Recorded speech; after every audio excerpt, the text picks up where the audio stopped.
grew up in Alabama. Man. There you go. What really sold you about Iowa then, coming here? The coaches, meeting Kelvin Bell and meeting all the coaches around it. It's just felt like being at home.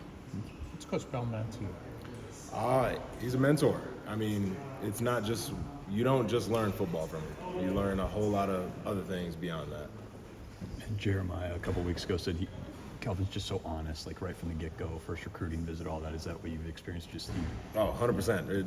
He's been the same guy ever since. I mean, any dirt he has on you, he'll use it and be like guys that'll come in, like freshmen, he'll be like, so like my high school rivals was Wasika. So he'll be like, you're not playing Wasika this week.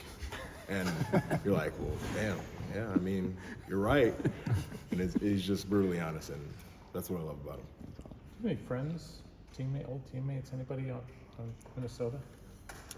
Not anymore. My old teammate was Blaze Andrews, but he graduated, last year? 2 years ago? Yeah. what's their offensive line bring as a challenge? Size. I mean, Minnesota every year has always had big offensive linemen, so size is a big part of it. I know you played left tackle and defensive end in high school, but what kind of sold you about, or what do you enjoy playing in the interior for Iowa? What do you find so enjoyable about that? I wouldn't say I enjoy the double teams, but I like the guys around me. I mean, to have three other guys on the defense line that really understand each other, I think that's the best part about it. Speaking of those other guys, Ethan having those 2 strip sacks on Saturday, what was your reaction to that? I know you're kind of a loud guy after seeing the mic'd up video. What was your reaction to Ethan? I mean, it's great. It's like we always talk about production, and I happy for it. I think the only thing that we could have done better is actually recover those. But yeah. Okay. Did you ever think about what life might have been like if you decided to stay at left tackle? No. I mean, from the athletic trainers, I pretty much hear it every other day. From Cammie, she's like, you could be a really good tackle. I'm like, yeah, okay. Yeah, I hear you. But I mean, I don't really think about it. I like where I'm at. It's just the joy of defense. Is that just? I've read about you just like to hit people, don't you? Yeah, I mean, it's grown more to that. I love the process. I mean, loving to learn the playbook, asking questions, being curious. I think that's gotten to expand on that.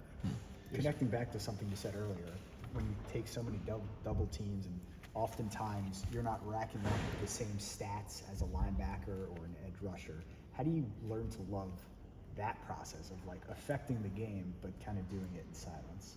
I mean, doing a job. I think just knowing that I have teammates around me that are gonna finish the play, because that's what it comes down to, is finishing play, making the tackle. Knowing that I'm doing my job and everyone else is doing theirs. Don't need anything more than that. What's kind of been the process of becoming a more vocal leader over these last few years? Getting out of my comfort zone. I mean, I've had plenty of guys, Joe Evans, Logan Lee, Noah Shannon, they've really gotten me out of my comfort zone, and now I'm that guy that's got to step up with Deontay Craig and Ethan Hurkett. So, it's pretty cool to see yourself grow. What was their advice to you? Wouldn't be really advice. It's more just their actions. Their actions really speak louder than words. How important is this particular trophy game to you? I mean, all games are important. I wouldn't say this is more important than anything else. Just would love to see the trophy back in the building. Any more family, considering it's a little shorter drive, I assume? Oh yeah, had to scramble for some tickets. Man, they didn't even text me. So they all asked my stepmom, hey, can we get to the game? And no, I got a list that I got to put in. So yeah, it's a lot of work. How many are we talking about? To be honest with you, I think I got 17 plus tickets, and they're just racking up. I know you were raised more in Mustang territory, but so I don't know how big of a Gopher fan you were growing up. Or did you go to any Iowa, Minnesota games? Were you present in any? No, be honest with you, the first ever college football game I went to was the Penn State game in it was gold out here. What, it been 2019? 19, yeah. With 2019? the yellow uniforms, Yep. yeah. That was the first ever college football game, and that was On a visit? was on a visit, and that was the craziest experience. Me and my family, we were really hyped for that one. Kirk Ferentz was saying upstairs, he said, for 3 years I didn't even know if YA liked it here. And he said you're just so quiet. That is What's your very reaction to fair. that? He's not wrong. I mean, I did get whooped every day for like 2 years by Lindy, so I wouldn't vocalize it, but football was very difficult. I wasn't a very social person, and Chauncey Golston came back and was at a game, and he was like, "You talk? Like you actually like talk to people?" So, I mean, it's just part of being here. You're gonna grow as a person. So you do like it here? Oh yeah, love it here. I wouldn't want to be anywhere else. So part of the leadership that we've talked about a little bit, one other thing that I noticed in the mic'd up video is that you were going out of your way to talk to the young guys, teach them things like Maddox or Oh, yeah. even some of the walk-ons. Like, is that important to you in terms of your leadership? 100%.